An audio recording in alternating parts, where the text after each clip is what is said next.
ಎಲ್ಲರಿಗೂ ನಮಸ್ಕಾರ.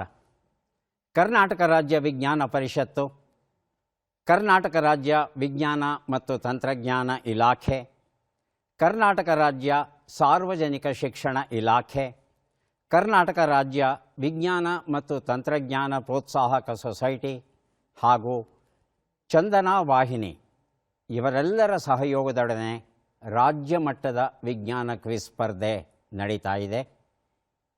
Sir C V Raman ಅವರ ಹೆಸರಲ್ಲಿ ನಡೀತಾ ಇರೋ ಈ ಸ್ಪರ್ಧೆಯಲ್ಲಿ ನಾಡಿನ ಶಾಲಾ ಮಕ್ಕಳು ಭಾಗವಹಿಸ್ತಾ ಇದ್ದಾರೆ. ಜಿಲ್ಲಾ ಮಟ್ಟದಲ್ಲಿ ಆಯ್ಕೆಯಾದ ವಿದ್ಯಾರ್ಥಿಗಳು ನಮ್ಮ ಕೇಂದ್ರದಲ್ಲಿ ನಡೆದ ಆಯ್ಕೆಯ ಸುತ್ತುಗಳನ್ನು ಯಶಸ್ವಿಯಾಗಿ ಪೂರೈಸಿ ಕ್ವಾರ್ಟರ್ ಫೈನಲ್ ತಲುಪಿ ಸೆಮಿಫೈನಲ್ಗೆ ಈಗ ಬಂದಿದ್ದಾರೆ.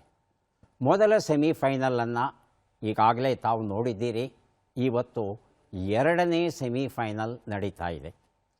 ಈ ಸ್ಪರ್ಧೆಯಲ್ಲಿ ವಿಜೇತರಾದ ವಿದ್ಯಾರ್ಥಿಗಳಿಗೆ 10,000 ರೂಪಾಯಿಯ ನಗದು ಪ್ರಥಮ ಬಹುಮಾನವಾಗಿ ದೊರೆಯುತ್ತೆ. ಎರಡನೇ ಬಹುಮಾನವಾಗಿ ದೊರೆಯುತ್ತೆ 7,500 ರೂಪಾಯಿಗಳು. ಮೂರನೇ ಬಹುಮಾನವಾಗಿ ದೊರೆಯುತ್ತೆ 5,000 ರೂಪಾಯಿಗಳು. ಈ ಮೂರೂ ಬಹುಮಾನಗಳ ಜೊತೆ ಇನ್ನೊಂದು ವಿಶೇಷ ಬಹುಮಾನವನ್ನು ಈ ವರ್ಷದಿಂದ ಕೊಡ್ತಾ ಇದ್ದೇವೆ. ಯಾವ ಶಾಲೆ ಪ್ರಥಮ ಸ್ಥಾನವನ್ನು ಪಡೆಯುತ್ತೋ ಆ ವಿದ್ಯಾರ್ಥಿಗಳನ್ನು ತರಬೇತಿಗೊಳಿಸಿದಂತಹ ಶಿಕ್ಷಕರು ಯಾರಿದ್ದಾರೆ ಅವರಿಗೆ ಕ್ರಿಯಾಶೀಲ ಶಿಕ್ಷಕರು ಅಂತ ಪರಿಗಣಿಸಿ ಅವರಿಗೆ 5,000 ರೂಪಾಯಿಗಳ ವಿಶೇಷ ಬಹುಮಾನವನ್ನು ಕೊಡ್ತಾ ಇದ್ದಾರೆ. ಈ ಬಹುಮಾನವನ್ನು ಕೊಡ್ತಾ ಇರೋರು ಗೋಕಾಕಿನ ವಿಜ್ಞಾನ ತಂತ್ರಜ್ಞಾನ ಮತ್ತು ಪರಿಸರ ಸಂರಕ್ಷಣಾ ಸಂಘದವರು. ಹಾಗಾಗಿ ಅರ್ಹರಿಗೆ ಬಹುಮಾನ ದೊರೆಯಲಿ ಅಂತ ಆಶಿಸ್ತಾ ಈ ಎರಡನೇ ಸೆಮಿಫೈನಲಲ್ಲಿ ಯಾವ ಜಿಲ್ಲೆಯ ವಿದ್ಯಾರ್ಥಿಗಳು ಬಂದಿದ್ದಾರೆ ಅದನ್ನು ತಿಳ್ಕೊಳ್ಳೋಣ. ಅವರ ಪರಿಚಯ ಮಾಡಿಕೊಂಡು ಕಾರ್ಯಕ್ರಮ ಮುಂದುವರಿಸೋಣ. ಮೊದಲ ತಂಡ. ಎಲ್ಲರಿಗೂ ನನ್ನ ನಮಸ್ಕಾರಗಳು. ನನ್ನ ಹೆಸರು ವರ್ಷಿಣಿ ಸಿ. ನಾನು ಕೋಲಾರ ಜಿಲ್ಲೆಯ KGF ತಾಲೂಕಿನ ಸಂತ ತೆರೇಸಾ ಬಾಲಕಿಯರ ಪ್ರೌಢಶಾಲೆಯಲ್ಲಿ 10ನೇ ತರಗತಿಯಲ್ಲಿ ಓದುತ್ತಿದ್ದೇನೆ ಹಾಗೂ ನಾನು ಈ ತಂಡದ ನಾಯಕಿಯಾಗಿರುತ್ತೇನೆ. ಸ್ವಾಗತ ತಮಗೆ. ತಮ್ಮ ಸಹ ಸ್ಪರ್ಧಿ. ಎಲ್ಲರಿಗೂ ನಮಸ್ಕಾರ. ನಾನು ವಸುಂಧರಾ ಶ್ರೀಕಾಂತ್. ನಾನು ಕೋಲಾರ ಜಿಲ್ಲೆಯ KGF ತಾಲೂಕಿನ ಸಂತ ತೆರೇಸಾ ಬಾಲಕಿಯರ ಪ್ರೌಢಶಾಲೆಯಿಂದ ಬಂದಿದ್ದೇನೆ. ನಾನು 10ನೇ ತರಗತಿಯಲ್ಲಿ ಓದುತ್ತಿದ್ದೇನೆ. ಕೋಲಾರ ತಂಡಕ್ಕೆ ಸ್ವಾಗತವನ್ನು ಕೋರ್ತಾ ಶುಭವನ್ನು ಹಾರೈಸ್ತಾ ಇದ್ದೇವೆ. ಮುಂದಿನ ತಂಡ. ನನ್ನ ಹೆಸರು ಪ್ರಜ್ಞಾನ್ ಪಿ ಶೆಟ್ಟಿ.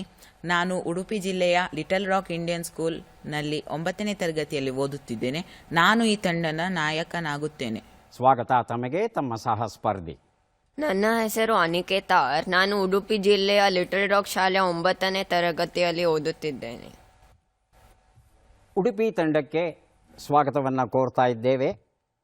ತಮಗೂ ಶುಭವಾಗಲಿ ಅಂತ ನಾವೆಲ್ಲ ಹಾರೈಸ್ತಾ ಇದ್ದೇವೆ. ಎರಡೂ ತಂಡಗಳು ಸಿದ್ಧವಾಗಿದ್ದೀರಿ ಅನ್ನೋದಾದರೆ ಕಾರ್ಯಕ್ರಮ ಆರಂಭಿಸೋಣ. ಮೊದಲಿಗೆ ನಿಯಮಗಳನ್ನು ಒಮ್ಮೆ ನೋಡಿಬಿಡೋಣ. ಒಟ್ಟು 11 ಪ್ರಶ್ನೆಗಳು. ಮೊದಲು ಬಜರ್ ಒತ್ತಿದವರಿಗೆ ಉತ್ತರ ನೀಡುವ ಅವಕಾಶ. ಪ್ರತಿ ಸರಿ ಉತ್ತರಕ್ಕೆ ಒಂದು ಪುಸ್ತಕ ಬಹುಮಾನ. ಆಯ್ಕೆಗಳು ಬರುವ ಮೊದಲೇ ಬಜರ್ ಒತ್ತಿ ಸರಿ ಉತ್ತರ ನೀಡಿದರೆ 2 ಪುಸ್ತಕ ಬಹುಮಾನ. 100 ಅಂಕ ಗಳಿಸಿದವರಿಗೆ ಒಂದು ವಿಶೇಷ ಬಹುಮಾನ. ನಕಾರಾತ್ಮಕ ತಂತ್ರಗಳಿಗೆ ಅವಕಾಶವಿಲ್ಲ. ಇಂದಿನ ಕಾರ್ಯಕ್ರಮದ ಮೊದಲ ಪುಸ್ತಕ, ಮೊದಲ ಪ್ರಶ್ನೆಯನ್ನು ಈಗ ನೋಡೋಣ. ಜೀವಜಲ ಮತ್ತು ಸುಸ್ಥಿರತೆ, ಸಂಪಾದಕರು ಶ್ರೀಮತಿ ಹರಿಪ್ರಸಾದ್ ಅವರು. ನಮ್ಮ ಮೊದಲ ಪ್ರಶ್ನೆ ಈಗ ಬಂತು. ಪ್ರಶ್ನೆಯನ್ನು ನೋಡೋಣ. ಒಬ್ಬ ಹುಡುಗನ ಧ್ವನಿಗಿಂತ ಹುಡುಗಿಯ ಧ್ವನಿ ತಾರಸ್ಥಾಯಿಯಲ್ಲಿ ಶ್ರಿಲ್ಲಾಗಿ ಇರುತ್ತೆ. ಇದಕ್ಕೆ ಕಾರಣವೇನು ಅಂತ ಮೊದಲು ಉಡುಪಿ ತಂಡದ ವಿದ್ಯಾರ್ಥಿಗಳು, ನಂತರ ಕೋಲಾರ ತಂಡದ ವಿದ್ಯಾರ್ಥಿಗಳು ವಿವರಣೆಯನ್ನು ಕೊಡ್ತಾರೆ. ಉಡುಪಿ ತಂಡ. ಸೊ ಹುಡುಗರ ವಾಯ್ಸಲ್ಲಿ, ಹುಡುಗರ ವೋಕಲ್ ಕಾರ್ಡ್ಸಲ್ಲಿ ಆ ಮೆಂಬ್ರೇನ್ ಸ್ಟ್ರೆಚ್ಡ್ ಆಗಿರೋದ್ರಿಂದ ಪಿಚ್ ಸ್ವಲ್ಪ ಲೋ ಇರುತ್ತೆ. ಸೊ ಫ್ರೀಕ್ವೆನ್ಸಿ ಲೋ ಇರೋದ್ರಿಂದ, ಪಿಚ್ ಲೋ ಇರೋದ್ರಿಂದ ಹುಡುಗರಿಗೆ ಕಂಪೇರ್ ಮಾಡಿದರೆ ಹುಡುಗಿಯರ ವೋಕಲ್ ಕಾರ್ಡ್ಸ್ ಅಷ್ಟು ಸ್ಟ್ರೆಚ್ಡ್ ಅಲ್ಲ. ಆದ್ದರಿಂದ ಅವರ ಪಿಚ್ ಹೈ ಮತ್ತು ಫ್ರೀಕ್ವೆನ್ಸಿ ಹೈ ಆಗಿರುತ್ತದೆ. ಆದ್ದರಿಂದ ಅವರ ವಾಯ್ಸ್ ನಮ್ಮ ವಾಯ್ಸ್ಗಿಂತ ಶ್ರಿಲ್ ಆಗಿರುತ್ತದೆ. ಹುಡುಗಿಯರ ವಾಯ್ಸ್ ಹುಡುಗರ ವಾಯ್ಸ್ಗಿಂತ ಶ್ರಿಲ್ ಆಗಿರುತ್ತದೆ. ಕೋಲಾರ ಆಯ್ಕೆಗಳು ಬೇಕಾ? ಬಜರ್ ಒತ್ಬಿಟ್ಟಿದ್ದೀರಿ, ಹಾಗಾಗಿ ವಿವರಣೆ ಕೊಡಲೇಬೇಕು. ಹೇಳಿ ಸರ್. ಅವ್ರು ಹೇಳಿದ್ದೇ ಉತ್ತರ ಸರ್. ಅದೇ ಉತ್ತರವಾ? ಆಡಮ್ಸ್ ಆ್ಯಪಲ್ ಕೂಡ ಡೆವಲಪ್ ಆಗುತ್ತೆ. ಅಲ್ಲ, ಅದೇ ಉತ್ತರ ಅಂತ ಅವ್ರು ಹೇಳ್ತಿದ್ದಾರೆ, ತಾವೇನೋ ವಿವರಣೆ ಕೊಡ್ತಾ ಇದ್ದೀರಿ, ನನಗೆ ಗೊಂದಲ ಆಗ್ತಾ ಇದೆ. ವಿವರಣೆ ಕೊಡ್ತೀರಾ? ಇಲ್ಲ ಸರ್. ಹಾಂ, ಹೇಳಿ ಕೋಲಾರ. ಇಲ್ಲ ಸರ್. ಏನು ವಿವರಣೆ ಇಲ್ವಾ? ಇಲ್ಲ ಸರ್. ಆಯ್ಕೆಗಳನ್ನು ನೋಡಿ ಉತ್ತರಕ್ಕೆ ಹೋಗ್ಬೋದಾ? Yes sir. ಆಯ್ಕೆಗಳನ್ನು ನೋಡೋಣ. ಹೆಚ್ಚು ಅಲೆಯೆತ್ತರ ಹೈ ಆಂಪ್ಲಿಟ್ಯೂಡ್, ಹೆಚ್ಚು ಕಂಪನ ಆವರ್ತಾಂಕ ಹೈ ಫ್ರೀಕ್ವೆನ್ಸಿ, ಕಡಿಮೆ ಅಲೆಯೆತ್ತರ ಲೋ ಆಂಪ್ಲಿಟ್ಯೂಡ್, ಕಡಿಮೆ ಕಂಪನ ಆವರ್ತಾಂಕ ಲೋ ಫ್ರೀಕ್ವೆನ್ಸಿ. ಉಡುಪಿ. ನಾವು ಗರ್ಲ್ಸ್ ಅಲ್ಲ, ಯಾವುದು ಅಂತ ಹೇಳಿಬಿಡಿ ಸಾಕು. ಗರ್ಲ್ಸ್ ಇದು ಹೈ ಫ್ರೀಕ್ವೆನ್ಸಿ. ಅಲ್ಲಪ್ಪ, ಆಯ್ಕೆಗಳು 4 ಇದೆಯಲ್ಲ, ಇದರಲ್ಲಿ ಯಾವ್ದು ಸರಿಯಾದದ್ದು? Second one high frequency. ಅಷ್ಟು ಹೇಳಿದ್ರೆ ಸಾಕು. Kolar. Third one low frequency. ಉತ್ತರವನ್ನು ನೋಡೋಣ. ಸರಿಯಾದ ಉತ್ತರ ಹೆಚ್ಚು ಕಂಪನ ಆವರ್ತಾಂಗ ಹೈ ಫ್ರೀಕ್ವೆನ್ಸಿ. ಹೈ ಫ್ರೀಕ್ವೆನ್ಸಿ ಅನ್ನೋ ಶಬ್ದವನ್ನು ತಾವು ಬಳಸಿದ್ದೀರಿ, ಸೊಗಸಾದ ವಿವರಣೆ ಕೊಟ್ಟಿದ್ದೀರಿ. ಜೀವಜಲ ಮತ್ತು ಸುಸ್ಥಿರತೆ ಈ ಒಂದು ಪುಸ್ತಕವನ್ನು ಉಡುಪಿ ತಂಡಕ್ಕೆ ಕೊಡ್ತಾ ಇದ್ದೇವೆ. ಜೊತೆಗೆ ಇನ್ನೂ ಒಂದು ಪುಸ್ತಕ ಕೊಡಬೇಕಲ್ವಾ? ಮತ್ತೊಂದು ಪುಸ್ತಕ ಪರಿಸರ ಸಂರಕ್ಷಣೆಗಾಗಿ ಗಟ್ಟಿ ಕಸದ ನಿರ್ವಹಣೆ, 2 ಪುಸ್ತಕವನ್ನು ಕೊಟ್ಟಿದ್ದೇವೆ. ಮುಂದಿನ ಪುಸ್ತಕ ಮತ್ತು ಪ್ರಶ್ನೆ ಪರಿಸರ ಸಂರಕ್ಷಣೆಗಾಗಿ ಗಟ್ಟಿ ಕಸದ ನಿರ್ವಹಣೆ, ಡಾಕ್ಟರ್ ಎಚ್.ಎಸ್. ನಿರಂಜನ ಆರಾಧ್ಯ ಬರೆದಿರುವಂಥದ್ದು. ನಮ್ಮ ಪ್ರಶ್ನೆ: ಒಂದು ಕಾರ್ಬನ್ ಡೈಆಕ್ಸೈಡ್ ಅಣು ಪರಿಸರಕ್ಕೆ ಮಾಡಬಹುದಾದ ಅಪಾಯಕ್ಕಿಂತ 21 ಪಟ್ಟು ಹೆಚ್ಚು ಅಪಾಯವನ್ನು ಯಾವ ಅನಿಲದ ಒಂದು ಅಣು ಮಾಡಬಲ್ಲದು? ಅರ್ಥವಾಯ್ತಾ ಪ್ರಶ್ನೆ? ಆಯ್ಕೆಗಳು: sulphur dioxide, nitrous oxide, methane, ammonia. ಬಜರೊತ್ತಿ ಉತ್ತರ ಕೊಡಿ. ಮೊದಲಿಗೆ ಕೋಲಾರ, ನಂತರ ಉಡುಪಿ. ಕೋಲಾರ. Nitrous oxide. ಆಯ್ಕೆ 2 ನೈಟ್ರಸ್ ಆಕ್ಸೈಡ್. ಉತ್ತರವನ್ನು ನೋಡೋಣ. ಸರಿಯಾದ ಉತ್ತರ ಮೀಥೇನ್ ಆಗಿತ್ತು. ಹಾಗಾಗಿ ಮೀಥೇನ್ ಬಗ್ಗೆ ಹೆಚ್ಚು ನಾವು ತಲೆಯನ್ನು ಕೆಡಿಸ್ಕೋತಾ ಇದ್ದೇವೆ. ತ್ಯಾಜ್ಯವನ್ನು ಸಂಗ್ರಹಿಸಿದಾಗ, ಸಸ್ಯಗಳು ಕೊಳೆತಾಗ, ನೀರು ತುಂಬಿದ ಭತ್ತದ ಗದ್ದೆಗಳು ಹೆಚ್ಚು ಇದ್ದಾಗ ಮಿಥೇನ್ ಅನಿಲ ಉತ್ಪಾದನೆಯಾಗುತ್ತೆ. ಹಾಗಾಗಿ ಎಲ್ಲೋ ಒಂದು ಕಡೆಗೆ ಭತ್ತವನ್ನು ಹೆಚ್ಚು ಬೆಳಿಬೇಡಿ ಅಂತ ಹೇಳುತ್ತೆ ಪರಿಸರ. ಪರಿಸರ ಹಾಳಾಗೋದಕ್ಕೆ ಭತ್ತ ಬೆಳೆಯೋದೇ ಕಾರಣವಾಗಿದೆ. ಸ್ವಲ್ಪ ಮಟ್ಟಿಗೆ ಹೆಚ್ಚು ಯೋಚನೆ ಮಾಡಬೇಕು ನಾವು. ಭತ್ತವನ್ನು ಬಿಟ್ಟು ಬೇರೆ ಯಾವುದಾದ್ರೂ ಧಾನ್ಯವನ್ನು ಬೆಳೆಸಿ ಆಹಾರವಾಗಿ ಬಳಸಬಹುದಾ ವಿಚಾರ ಮಾಡಬೇಕು. ಯಾಕಂದರೆ ಜಗತ್ತಿನ ಅರ್ಧ ಭಾಗದ ಜನ ಭತ್ತವನ್ನು ಬಳಸ್ತಾ ಇದ್ದಾರೆ, ಮುಖ್ಯವಾಗಿ ಭಾರತ ಮತ್ತು ಚೀನಾದಲ್ಲಿ. ಭತ್ತವೇ ನಮ್ಮ ಪ್ರಧಾನ ಆಹಾರ ಅಲ್ವಾ? ಯೋಚನೆ ಮಾಡೋಣ. ಮುಂದಿನ ಪುಸ್ತಕ ಮತ್ತು ಪ್ರಶ್ನೆ ಜನರೆಡೆಗೆ ವಿಜ್ಞಾನ, BS ಸೊಪ್ಪಿನ ಬರೆದಿರುವಂಥದ್ದು.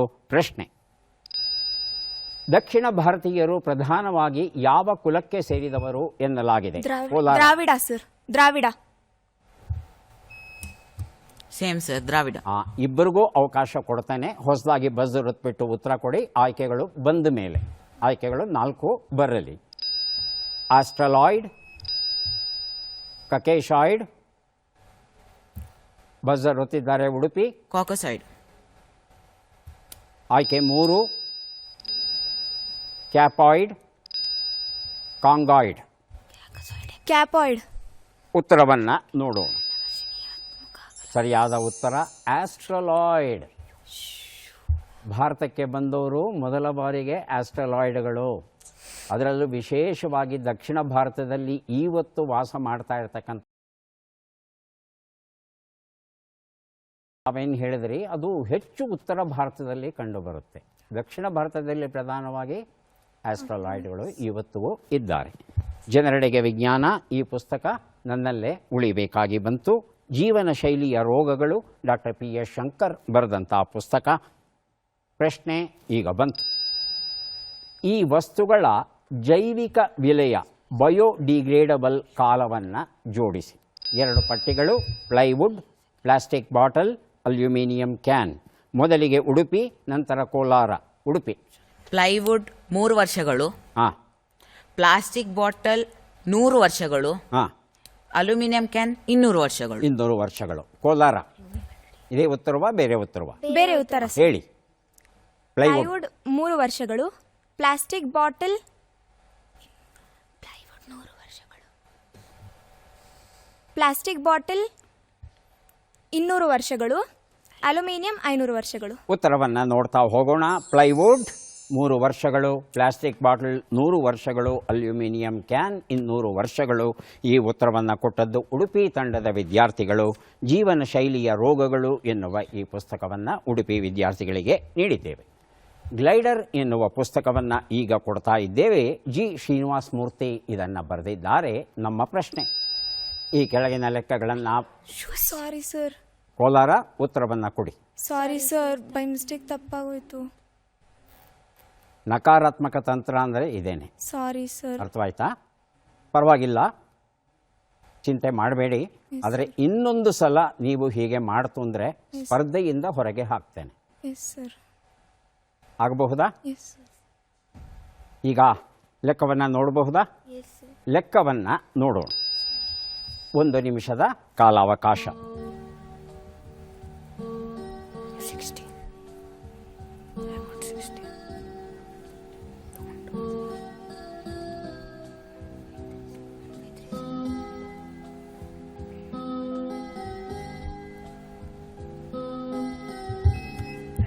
ಬಜರ್ ಒತ್ತಿದ್ದಾರೆ ಉಡುಪಿ ತಂಡದ ವಿದ್ಯಾರ್ಥಿಗಳು. ಅಂತಿಮ ಉತ್ತರ 1996, 1996. 1996. ಕೋಲಾರ ಅದೇ ಉತ್ತರವಾ? ಹೌದಾ? ಪರೀಕ್ಷೆ ಮಾಡ್ಬೋದಾ? ಪರೀಕ್ಷಿಸೋಣ.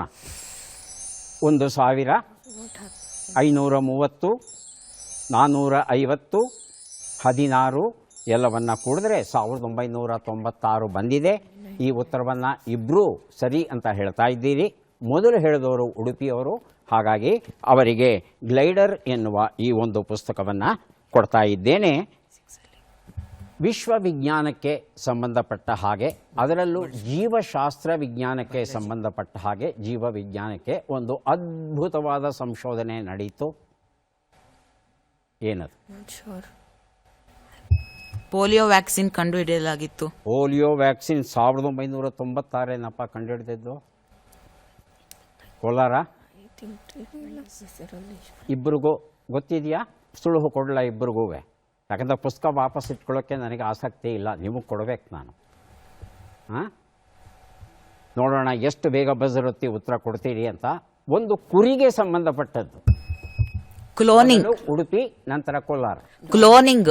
ಡಾಲಿ ಎಂಬ ಶೀಪ್ ಅನ್ನು ಕ್ಲೋನಿಂಗ್ ಮಾಡಲಾಗಿತ್ತು. ಕೋಲಾರ ಅದೇ ಉತ್ತರವಾ? ಉತ್ತರ ಸರಿಯಾಗಿದೆ. ಇನ್ನೂ ಒಂದು ಪುಸ್ತಕ ಕೊಡ್ತಾ ಇದ್ದೇನೆ ಉಡುಪಿ ತಂಡಕ್ಕೆ. ಜೀವಜಲ ಮತ್ತು ಸುಸ್ಥಿರತೆ ಈ ಪುಸ್ತಕ ತಮಗೆ ದೊರೆತಿದೆ. ಈಗ 4 ಪುಸ್ತಕಗಳನ್ನು ಒಟ್ಟಿಗೆ ಕೊಡೋಕೆ ಸಿದ್ಧವಾಗಿದ್ದೇವೆ. ಪ್ರಶ್ನೆಯನ್ನು ನೋಡೋಣ.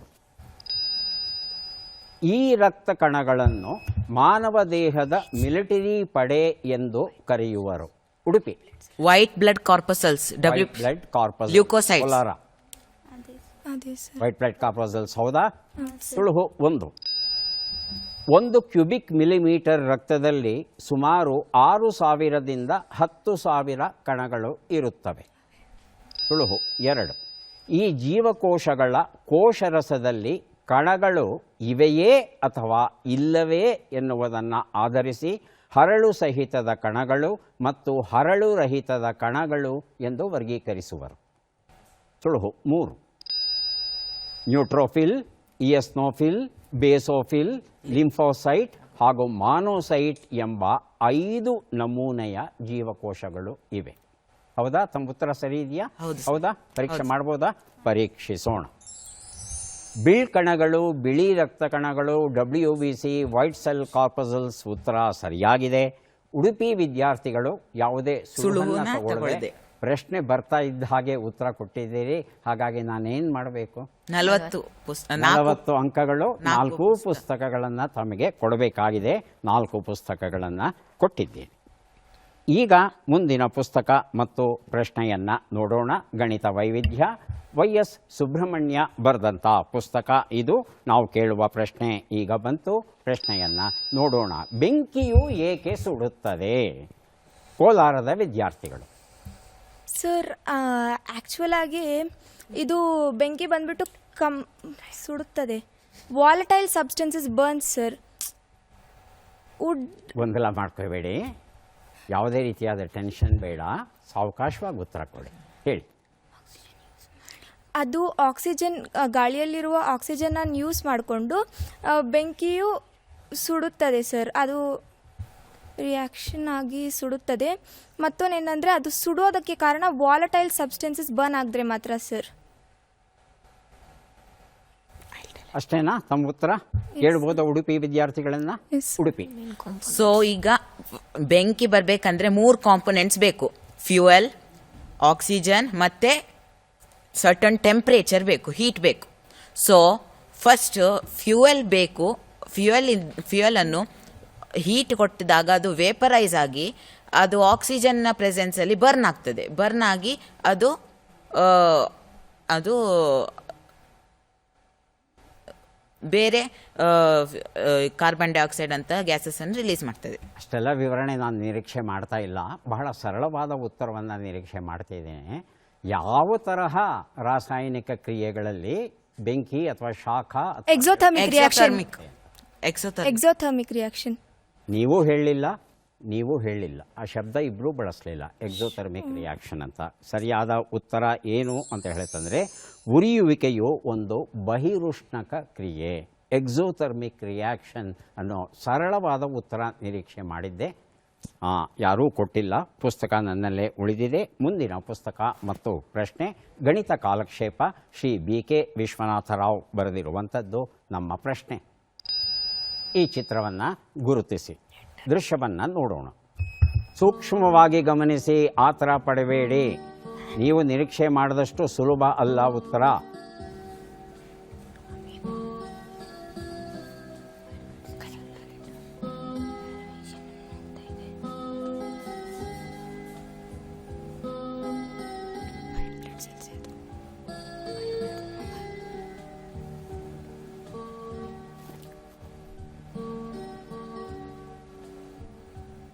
ಮೊದಲು ಬಜರ್ ಕೋಲಾರ ತಂಡದ ವಿದ್ಯಾರ್ಥಿಗಳು. White blood cell sir. White blood cell bacteria ನುಂಗ್ತಾ ಇರೋದು ನಮ್ಮ ಬಾಡಿಯಲ್ಲಿರೋ white blood cells. Udupi. Amoeba through the process of phagocytosis ಅದು ಅದರ ಫುಡ್ ಪಾರ್ಟಿಕಲ್ ಅನ್ನು ನುಂಗ್ತಿರೋದು. ಫುಡ್ ಪಾರ್ಟಿಕಲ್ ಏನು ಅಂತ ಹೇಳ್ತೀರಾ? ಯುಗ್ಲಿನಾ. ಉತ್ತರವನ್ನು ನೋಡೋಣ. ಆಯ್ಕೆಗಳು: ಯುಗ್ಲಿನಾ ತಿನ್ನುತ್ತಿರುವ ಅಮೀಬಾ, ಪ್ಯಾರಾಮೀಸಿಯಂ ತಿನ್ನುತ್ತಿರುವ ಅಮೀಬಾ, ಅಮೀಬಾ ತಿನ್ನುತ್ತಿರುವ ಯುಗ್ಲಿನಾ, ಅಮೀಬಾ ತಿನ್ನುತ್ತಿರುವ ಪ್ಯಾರಾಮೀಸಿಯಂ. ಫಸ್ಟ್ ಆಪ್ಷನ್ ಹೇಳುದು ಅಲ್ಲ, ಕೋಲಾರದವರು.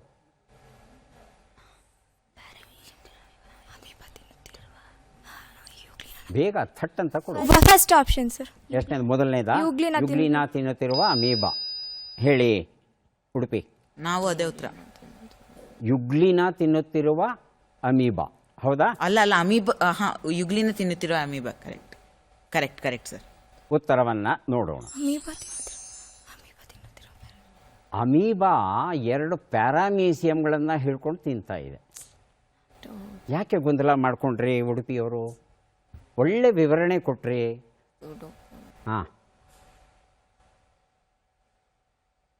ಇರಲಿ, ಚಿಂತೆ ಇಲ್ಲ. ವಿವರಣೆಯಲ್ಲಿ ಸರಿಯಾದ ವಿವರಣೆ ಕೊಟ್ಟಿದ್ದೀರಿ. ಹಾಗಾಗಿ ಮಾಹಿತಿ ತಮಗೆ ಗೊತ್ತಿದೆ ಅಂತ ಭಾವಿಸಿ ಗಣಿತ ಕಾಲಕ್ಷೇಪ ಈ ಒಂದು ಪುಸ್ತಕವನ್ನು ತಮಗೆ ಕೊಟ್ಟಿದ್ದೇವೆ.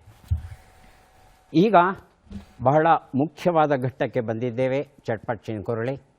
5 ಪ್ರಶ್ನೆ, 5 ಉತ್ತರ, 5 ಸರಿ ಉತ್ತರಕ್ಕೆ 5 ಪುಸ್ತಕ ಬಹುಮಾನ. ಮೊದಲ ಅವಕಾಶ ಕೋಲಾರ ತಂಡಕ್ಕೆ. ಸಿದ್ಧವಾಗಿದ್ದರೆ ಮೊದಲ ಪ್ರಶ್ನೆ ಕೇಳ್ತೇವೆ. ಮೊದಲ ಪ್ರಶ್ನೆ: ಸೌರಮಂಡಲದ ಬೃಹತ್ ಅಗ್ನಿಪರ್ವತವಾದ ಮೌಂಟ್ ಒಲಿಂಪಸ್ ಯಾವ ಗ್ರಹದ ಮೇಲಿದೆ? ಶುಕ್ರಗ್ರಹ, ಮಂಗಳ ಗ್ರಹ? ಮಂಗಳ ಗ್ರಹ. ಮುಂದಿನ ಪ್ರಶ್ನೆ: XXX ವರ್ಣತಂತು ವಿನ್ಯಾಸದ ವ್ಯಕ್ತಿ ಹೇಗಿರಬಹುದು? ಅಸಹಜ ಹೆಣ್ಣು. ಅಸಹಜ ಹೆಣ್ಣು. ಅಸಹಜ ಹೆಣ್ಣು. ಒಂದು ದ್ರಾವಣದ pH 12. ಅದರ ಸ್ವಭಾವವೇನು? ಪ್ರಬಲ ಕ್ಷಾರೀಯ, ಪ್ರಬಲ ಆಮ್ಲೀಯ? Strong basic sir. Strong basic. Basic. ಮುಂದಿನ ಪ್ರಶ್ನೆ: ಚರ್ಮವನ್ನು ಕಪ್ಪು ಮಾಡಬಲ್ಲ ಸೂರ್ಯರಶ್ಮಿಯಲ್ಲಿರುವ ಕಿರಣಗಳ ಹೆಸರೇನು? Ultraviolet race, infrared race? Ultraviolet race. ಮುಂದಿನ ಪ್ರಶ್ನೆ: ಐನ್ಸ್ಟೈನ್ ಅವರ ಜಗತ್ತಿನಲ್ಲಿ 4ನೆಯ ಆಯಾಮವು ಯಾವುದು? 4th ಡೈಮೆನ್ಷನ್ ಯಾವುದು? ಬೆಳಕುನ, ಕಾಲನ? ಕಾಲ. ಕಾಲ. ಉತ್ತರವನ್ನು ನೋಡ್ತಾ ಹೋಗೋಣ. ಒಂದು ಉತ್ತರ ಮಂಗಳ ಗ್ರಹ ಸರಿಯಾಗಿದೆ. 2 ಉತ್ತರ. ಅಸಹಜ ಹೆಣ್ಣು ಸರಿಯಾಗಿದೆ, 3 ಉತ್ತರ. ಪ್ರಬಲ ಕ್ಷಾರೀಯ ಸ್ಟ್ರಾಂಗ್ ಬೇಸಿಕ್ ಉತ್ತರ ಸರಿಯಾಗಿದೆ, 4 ಉತ್ತರ. ಅತಿ ನೇರಳೆ ಕಿರಣ ಅಲ್ಟ್ರಾವೈಲೆಟ್ ರೇಸ್ ಉತ್ತರ ಸರಿಯಾಗಿದೆ, 5 ಉತ್ತರ. ಕಾಲ ಟೈಮ್ ಸರಿಯಾಗಿದೆ. ಕೇಳಿದ 5 ಪ್ರಶ್ನೆಗಳಿಗೆ ಸರಿಯಾದ ಉತ್ತರ ಕೊಟ್ಟಿದ್ದೀರಿ. ತಮಗೆ 5 ಪುಸ್ತಕಗಳನ್ನು ಬಹುಮಾನವಾಗಿ ಕೊಡ್ತಾ ಇದ್ದೇವೆ. 5 ಪುಸ್ತಕಗಳನ್ನು ತಮಗೆ ಕೊಟ್ಟಿದ್ದೇನೆ. ಈಗ ಅವಕಾಶ ಉಡುಪಿ ತಂಡದ ವಿದ್ಯಾರ್ಥಿಗಳಿಗೆ. ಉಡುಪಿ ಸಿದ್ಧವಾಗಿದ್ದರೆ ಮೊದಲ ಪ್ರಶ್ನೆ ಕೇಳ್ತೇವೆ. ಮೊದಲ ಪ್ರಶ್ನೆ, ಸೂರ್ಯಕಲೆಗಳು ಸನ್ಸ್ಪಾಟ್ಸ್ ಆವರ್ತದ ಅವಧಿ ಎಷ್ಟು? 11 ವರ್ಷ, 26 ವರ್ಷ? 26 ಇಯರ್ಸ್. 26 ಇಯರ್ಸ್. ಇವುಗಳಲ್ಲಿ ಯಾವ ರಾಸಾಯನಿಕವು ರಕ್ತದಲ್ಲಿ ಇರುವುದಿಲ್ಲ? ಗ್ಲೈಕೋಜನ್, ಫೈಬ್ರಿನೋಜನ್? ಗ್ಲೈಕೋಜನ್. ಮುಂದಿನ ಪ್ರಶ್ನೆ, ಇವುಗಳಲ್ಲಿ ಯಾವುದು ಕೊಬ್ಬಿನ ಗುಂಪಿಗೆ ಸೇರುವುದಿಲ್ಲ? Starch, wax? ಸ್ಟಾರ್ಚ್. ಮುಂದಿನ ಪ್ರಶ್ನೆ, ಜಾಗತಿಕ ತಾಪಮಾನ ಏರಲು ಕಾರಣವಾದ 2 ಮುಖ್ಯ ಅನಿಲಗಳು ಯಾವುವು? Carbon dioxide, methane, carbon monoxide, ozone? Carbon dioxide, methane. ಮುಂದಿನ ಪ್ರಶ್ನೆ, ಸೂರ್ಯನ ಸಪ್ತವರ್ಣಗಳಲ್ಲಿ ಹೆಚ್ಚಿನ ತರಂಗಾಂತರವನ್ನು ವೇವ್ಲೆಂಗ್ತನ್ನು ಹೊಂದಿರುವ ಬಣ್ಣ ಯಾವುದು? ನೇರಳೆ, ಕೆಂಪು? ಕೆಂಪು. ಕೆಂಪು. ಉತ್ತರವನ್ನು ನೋಡ್ತಾ ಹೋಗೋಣ. 1 ಉತ್ತರ. 11 ವರ್ಷಗಳಿಗೊಮ್ಮೆ ಘಟಿಸುತ್ತೆ. ತಾವು ಉತ್ತರ ಕೊಟ್ಟಿಲ್ಲ. 2 ಉತ್ತರ. ಗ್ಲೈಕೋಜನ್ ಸರಿಯಾಗಿದೆ. 3 ಉತ್ತರ. ಸ್ಟಾರ್ಚ್ ಸರಿಯಾಗಿದೆ. 4 ಉತ್ತರ. ಕಾರ್ಬನ್ ಡೈಆಕ್ಸೈಡ್ ಮತ್ತು ಮೀಥೇನ್ ಸರಿಯಾಗಿದೆ. 5 ಉತ್ತರ. ಕೆಂಪು ಸರಿಯಾಗಿದೆ. 5 ಪ್ರಶ್ನೆಗಳಲ್ಲಿ 4 ಪ್ರಶ್ನೆಗಳಿಗೆ ಸರಿಯಾದ ಉತ್ತರವನ್ನು ತಾವು ಕೊಟ್ಟಿದ್ದೀರಿ. ಹಾಗಾಗಿ 4 ಪುಸ್ತಕಗಳನ್ನು ತಮಗೆ ಕೊಟ್ಟಿದ್ದೇನೆ. ಈಗ ನಾವು ಮುಂದಿನ ಘಟ್ಟ, ಪ್ರಯೋಗಗಳ ಘಟ್ಟಕ್ಕೆ ಬಂದಿದ್ದೇವೆ. ಪ್ರಯೋಗಗಳನ್ನು ಮಾಡಿ, ಪ್ರಶ್ನೆಗಳನ್ನು ಕೇಳಿ, ಉತ್ತರಗಳನ್ನು ಕೊಡುವ ಈ ಘಟ್ಟದಲ್ಲಿ 2 ಸಂಪನ್ಮೂಲ ವ್ಯಕ್ತಿಗಳು ಭಾಗವಹಿಸ್ತಾ ಇದ್ದಾರೆ. ಡಾಕ್ಟರ್ ನವೀನ್ ಕುಮಾರ್ RU ಅವರು ಹಾಗೂ ಶ್ರೀ ಕೇಶವ ಅವರು. ಇಬ್ಬರಿಗೂ ಸ್ವಾಗತವನ್ನು ಕೋರ್ತಾ ಇದ್ದೇವೆ. ಮೊದಲ ಪ್ರಯೋಗವನ್ನು ಈಗ ನೋಡೋಣ. ನಮಸ್ಕಾರ ಮಕ್ಕಳೇ. ಈಗ ನಾವು ಆಮ್ಲಗಳನ್ನು ನೋಡ್ತಾ ಇದ್ದೀರಿ. ಆಮ್ಲವನ್ನು ತೆಗೆದುಕೊಂಡಿದ್ದೇವೆ.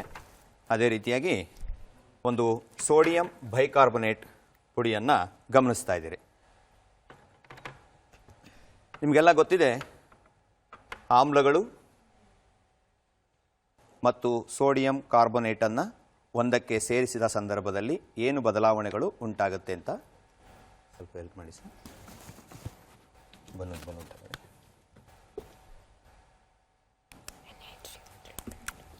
ಗಮನಿಸಿ ಮಕ್ಕಳೇ.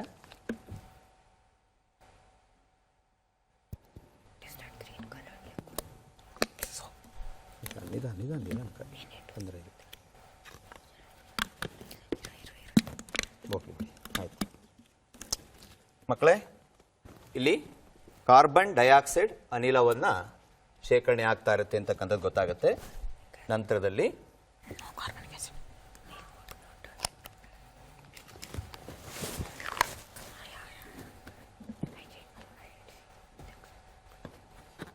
ಉರಿಯುತ್ತಿರುವ ಕ್ಯಾಂಡಲ್ಗೆ ಈ ಅನಿಲವನ್ನು ನಾವು ಆಯಿಸಿದರೆ ಅದೇನಾಗುತ್ತೆ? ನೆಂದೋಗುತ್ತೆ. ಜ್ವಾಲೆ ಆರಿ ಹೋಗುತ್ತದೆ ಅಂತ. ಹಾಗೆಯೇ ನಾವು ಒಂದು ಆಮ್ಲವನ್ನು ತೆಗೆದುಕೊಂಡು ಆಮ್ಲದಲ್ಲಿ ಅಲ್ಯೂಮಿನಿಯಂ ಫಾಯಿಲ್ಗಳನ್ನು ಹಾಕಿದಾಗ, ಇದು ಗೊತ್ತಿದೆ, ಮೆಟಲ್ ಅಂತೇಳಿ ಕರಿತೇವೆ. ಆ ಮೆಟಲ್ಗಳನ್ನು ಹಾಕಿದಾಗಲೂ ಕೂಡ ಒಂದು ಅನಿಲ ಬರುತ್ತೆ. ಆ ಅನಿಲವನ್ನು ಉರಿಯುವ ಜ್ವಾಲೆಗೆ ಹಾಯಿಸಿದಾಗ ಏನಾಗುತ್ತೆ? ಪಾಪ್ ಸೌಂಡ್ ಬರುತ್ತೆ. ಹೌದಾ? ಮತ್ತೊಮ್ಮೆ ನಾವು ಆಮ್ಲವನ್ನು ತೆಗೆದುಕೊಂಡು ಸೋಡಿಯಂ ಬೈಕಾರ್ಬೊನೇಟ್ ಲವಣವನ್ನು ಮಿಶ್ರಣ ಮಾಡಿದಾಗ ಬರ್ತಕ್ಕಂಥ ಅನಿಲ, ಆ ಅನಿಲವನ್ನು ಜ್ವಾಲೆಗೆ ನಾನು ಹರಿಸಿದ್ರೆ ಏನಾಗುತ್ತೆ? ಜ್ವಾಲೆ ನಂದಿ ಹೋಗುತ್ತೆ. ಎರಡನೇ ಪ್ರಯೋಗದಲ್ಲಿ ಆಮ್ಲವನ್ನು ತೆಗೆದುಕೊಂಡು ಅದಕ್ಕೆ ಅಲ್ಯೂಮಿನಿಯಂ ಫಾಯಿಲನ್ನು ಹಾಕಿದಾಗ ಅಲ್ಲಿ ಬಿಡುಗಡೆಯಾಗ್ತಕ್ಕಂಥ ಅನಿಲ, ಆ ಅನಿಲವನ್ನು ಸಂಗ್ರಹಿಸಿಕೊಂಡು ನಾನು ಜ್ವಾಲೆಗೆ ಹಾಕಿದಾಗ ಏನಾಗುತ್ತೆ ಅಂತ ಹೇಳಿದ್ರಿ? ಪಾಪ್ ಸೌಂಡ್ ಬರುತ್ತೆ. ಜೊತೆಗೆ ಅದು ಏನಾಗುತ್ತೆ? ಹತ್ಕೊಂಡು ಕೂಡ ಉರಿಯುತ್ತೆ. ಹಾಗಾದ್ರೆ ಪ್ರಶ್ನೆಯನ್ನ ಗುರುಗಳು ಕೇಳ್ತಾರೆ. ಪ್ರಶ್ನೆಯನ್ನು ನೋಡೋಣ. ಒಂದನೇ ಪ್ರಯೋಗದಲ್ಲಿ ಬಿಡುಗಡೆಯಾದ ಅನಿಲ ಯಾವುದು ಹಾಗೂ ಎರಡನೇ ಪ್ರಯೋಗದಲ್ಲಿ ಬಿಡುಗಡೆಯಾದ ಅನಿಲ ಯಾವುದು? ಅವುಗಳ ಗುಣಗಳು ಏನು? ಉಡುಪಿ. ಮೊದಲನೇ ಪ್ರಯೋಗದಲ್ಲಿ ಬಿಡುಗಡೆ ಆದ ಅನಿಲ carbon dioxide CO2. It is a fire extinguisher, so it cuts off the supply of oxygen from the fire. ಎರಡನೇ ಪ್ರಯೋಗದಲ್ಲಿ ಹೈಡ್ರೋಜನ್ ಲಿಬರೇಟ್ ಆಗುತ್ತದೆ. ಆ ಹೈಡ್ರೋಜನ್ ಅನ್ನು ಬೆಂಕಿಗೆ ಹಾಯಿಸಿದಾಗ ಅದು ಪಾಪ್ ಸೌಂಡ್ ಅಂತೂ ಅದು ಕಂಬಸ್ಟ್ ಆಗಿ ವಾಟರ್ ವೇಪರ್ ಅನ್ನು ಫಾರ್ಮ್ ಆಗ್ತದೆ. ಅಷ್ಟೇನಾ ಉತ್ತರ? ಅಷ್ಟೇ. ಕೋಲಾರ. ಇದೇ ಉತ್ತರ.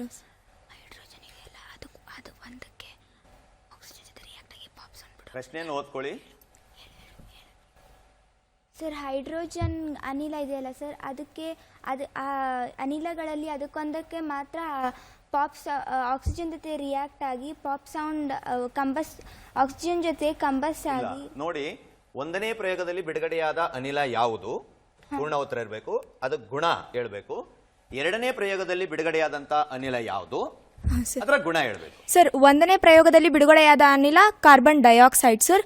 It doesn't support combustion. Carbon dioxide doesn't support combustion. ಯಾವುದು ಅಂತ ಹೇಳ್ಬೇಕು sir. It is non metallic oxide. ನೀವೇನಾದ್ರು ಪ್ರಯತ್ನ ಪಡ್ತೀರಾ? ಪೂರ್ಣವಾದ ಉತ್ತರ ಬಂದಿದೆ, ಆದ್ರೆ ಇನ್ನೊಂದು ವರ್ಡ್ ಇದೆ. Extinguisher. They are acidic in nature. Carbon dioxide ಆಯ್ತು. Hydrogen flammable. ಹೌದು. ಸರಿಯಾದ ಉತ್ತರವನ್ನ ಸರಿಯಾದ ಉತ್ತರವನ್ನ ಉಡುಪಿ ತಂಡದ ವಿದ್ಯಾರ್ಥಿಗಳು ಕೊಟ್ಟಿದ್ದಾರೆ. ಅವರಿಗೆ ಕಂಬಸ್ಟೇಬಲ್ ಗ್ಯಾಸ್ ಅಂತಲೂ ಕೂಡ ಕರೀತಾರೆ. ಅಂದ್ರೆ ಕಾರ್ಬನ್ ಡೈಆಕ್ಸೈಡ್ ಅನ್ನ ಫೈರ್ ಎಕ್ಸ್ಟಿಂಗ್ಯೂಷರ್ ಆಗಿ ಬಳಸಬಹುದು. ಅದನ್ನ ನಾವೇನಂತ ಕರಿತೀವಿ? ಅಗ್ನಿ ಶಾಮಕ ಅಂತೇಳಿ ಕರಿತೇವೆ. ಅದೇ ರೀತಿಯಲ್ಲಿ ಬಿಡುಗಡೆ ಆಗ್ತಕ್ಕಂಥ ಹೈಡ್ರೋಜನ್ ಅನಿಲ ತನ್ನಷ್ಟಕ್ಕೆ ತಾನೇ ಹೊತ್ಕೊಂಡು ಉರಿಯುತ್ತೆ. ಅದನ್ನ ನಾವು ದೈಹಶೀಲ ವಸ್ತು, ಹೈಲಿ ಕಂಬಸ್ಟೇಬಲ್ ಗ್ಯಾಸ್ ಅಂತೇಳಿ ಕರಿತೇವೆ. Thank you. ಪುಸ್ತಕವನ್ನು ಉಡುಪಿ ತಂಡಕ್ಕೆ ಕೊಟ್ಟಿದ್ದೇವೆ. ಈಗ ಮತ್ತೊಂದು ಪ್ರಯೋಗವನ್ನು ನೋಡೋಣ. ನಮಸ್ತೆ ಎಲ್ಲರಿಗೂ. ನನ್ನ ಹೆಸರು ಕೇಶವ. ನಾನು ಒಂದು ಸರಳವಾದ ವಿಜ್ಞಾನ ಪ್ರಯೋಗವನ್ನು ಮಾಡ್ತಿದ್ದೇನೆ. ಪ್ರಯೋಗವನ್ನು ಸರಿಯಾಗಿ ಆಲಿಸಿ ಕೇಳುವ ಪ್ರಶ್ನೆಗೆ ಸರಿಯಾದ ಉತ್ತರವನ್ನು ನೀಡಿ. ಈ ಪ್ರಯೋಗವನ್ನು ನಾನು ಮಾಡಲು ಒಂದು ಪ್ಲಾಸ್ಟಿಕ್ ಬಾಟಲನ್ನು ತೆಗೆದುಕೊಂಡಿದ್ದೇನೆ. ಇದರ ಒಳಗಡೆ ಅರಿಶಿನ ಪುಡಿಯನ್ನು ಹಾಕಿದ್ದೇನೆ. ಅದೇ ರೀತಿಯಾಗಿ ಇದು ಭೂಮಿ ಅಂತೇಳಿ ತಿಳಿದುಕೊಳ್ಳಿ. ಭೂಮಿಯ ಗರ್ಭದಲ್ಲಿ ಸಲ್ಫರ್ ನಿಕ್ಷೇಪಗಳು, ಸಲ್ಫರ್ ಅದಿರು ಇದೆ. ಇವುಗಳನ್ನು ಗಣಿಗಾರಿಕೆ ಮಾಡಿ ಹೊರ ತೆಗೆಯುತ್ತೇವೆ. ಆ ತೆಗಿಬೇಕಾದ್ರೆ ಕೊಳವೆಗಳನ್ನು ಕೊರೆದು ಆ ಪೈಪ್ಗಳನ್ನು ಇನ್ಸರ್ಟ್ ಮಾಡ್ತೇವೆ. ಅದಕ್ಕಾಗಿ ನಾನು 3 ಕೊಳವೆ ಪೈಪ್ಗಳನ್ನು ಬಳಕೆ ಮಾಡಿದ್ದೇನೆ. ಹೊರಗೆ ಒಂದು ಕೊಳವೆ, ಮಧ್ಯ ಕೊಳವೆ ಹಾಗೂ ಒಳ ಕೊಳವೆ ಇದೆ. ಇವುಗಳ ತಯಾರಿಸಲು ನಾನು PVC ಪೈಪ್ಗಳನ್ನು ಮತ್ತು ಸ್ಟ್ರಾ ಮತ್ತು ಸಾಮಾನ್ಯ ಪೈಪನ್ನು ಬಳಕೆ ಮಾಡಿದ್ದೇನೆ. ಇವಾಗ ಗಣಿಗಾರಿಕೆ ಆಗಿ ಪೈಪ್ಗಳನ್ನು ಇನ್ಸರ್ಟ್ ಮಾಡಿದ್ದೇವೆ. ಇವಾಗ ಗಣಿಗಾರಿಕೆಯನ್ನು ಪ್ರಾರಂಭಿಸುವಾಗ ಮೊದಲಿಗೆ 170 ಡಿಗ್ರಿ ಸೆಲ್ಸಿಯಸ್ನಿಂದ 200 ಡಿಗ್ರಿ ಸೆಲ್ಸಿಯಸ್ನಷ್ಟು ಉಷ್ಣದ ನೀರನ್ನು ಒಳಗೆ ಹಾಕ್ತಾರೆ.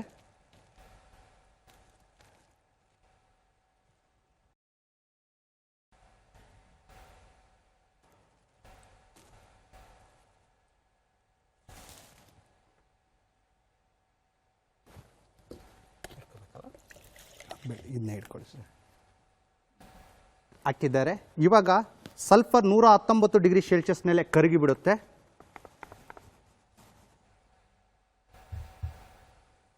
ಇವಾಗ ಮಧ್ಯ ಕೊಳವೆಯ ಮೂಲಕ 15 ಅಥವಾ 20 ಡಿಗ್ರಿ ಸೆಲ್ಸಿಯಸ್ನಿಂದ 30 ಡಿಗ್ರಿ ಸೆಲ್ಸಿಯಸ್ನಲ್ಲಿ ಸೂಪರ್ ಹೀಟೆಡ್ ಏರನ್ನು, ಬಿಸಿ ಗಾಳಿಯನ್ನು ಹಾಯಿಸ್ತಾರೆ. ಇವಾಗ ಹಾಯಿಸ್ತಾ ಇದೆ. ಸರ್, ಹೇಳ್ಕೋಬೋದು.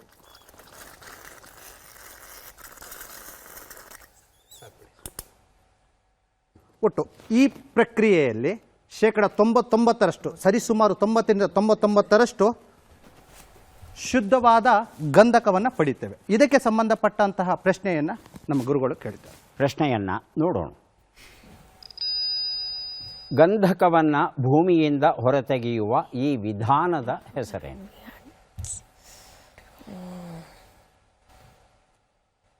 ಗೊತ್ತಿಲ್ವಾ?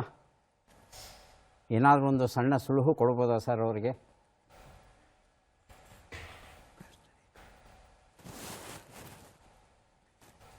ಗಂಧಕವನ್ನು ಏರಳವಾಗಿ ಕೈಗಾರಿಕೆಗಳಲ್ಲಿ ಬಳಸುವ ಸಲುವಾಗಿ ಏರಳವಾಗಿ ತೆಗೆಯುವಂಥ ವಿಧಾನ.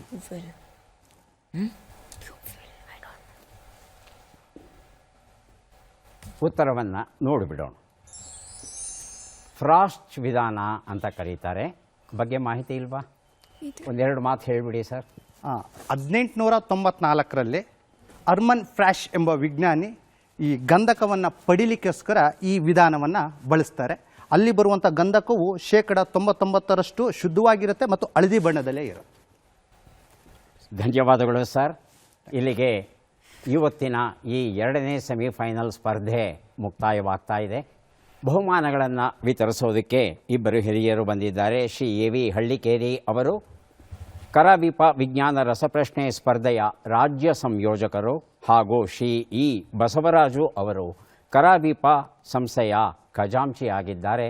ಇಬ್ಬರಿಗೂ ಸ್ವಾಗತವನ್ನು ಕೋರ್ತಾ ಬಹುಮಾನಗಳನ್ನು ವಿತರಿಸಬೇಕು ಅಂತ ಪ್ರಾರ್ಥಿಸ್ತಾ ಇದ್ದೇನೆ. ಮೊದಲಿಗೆ ಕೋಲಾರ ತಂಡದ ವಿದ್ಯಾರ್ಥಿಗಳಿಗೆ ಬಹುಮಾನವನ್ನು ಕೊಡ್ತಾ ಇದ್ದೇವೆ. 50 ಅಂಕಗಳನ್ನು ಗಳಿಸಿದ್ದಾರೆ ವಿದ್ಯಾರ್ಥಿಗಳು. ಅವರಿಗೆ ಪುಸ್ತಕಗಳು, 2 ಸ್ಮರಣಿಕೆಗಳು ಹಾಗೂ 2 ಪ್ರಮಾಣ ಪತ್ರಗಳನ್ನು ಕೊಡ್ತಾ ಇದ್ದೇವೆ. ದಯವಿಟ್ಟು ಸ್ವೀಕರಿಸಿ.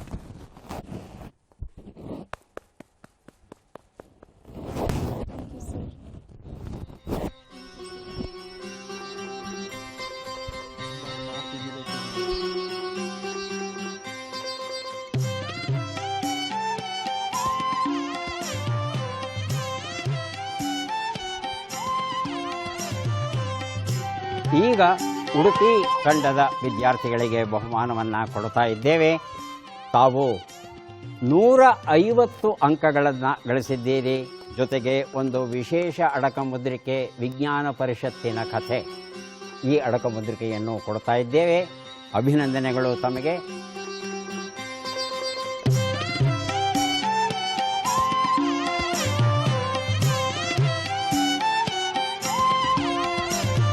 ಹಾಗೆಯೇ ಮತ್ತೊಂದು ಸಂತೋಷಕರ ಸುದ್ದಿ, ಉಡುಪಿ ತಂಡದ ವಿದ್ಯಾರ್ಥಿಗಳು ಫೈನಲ್ ಘಟ್ಟವನ್ನು ಪ್ರವೇಶಿಸಿದ್ದಾರೆ ಅನ್ನೋದನ್ನು ತಿಳಿಸೋದಕ್ಕೆ ನಮಗೆಲ್ಲ ಸಂತೋಷವಾಗ್ತಾ ಇದೆ.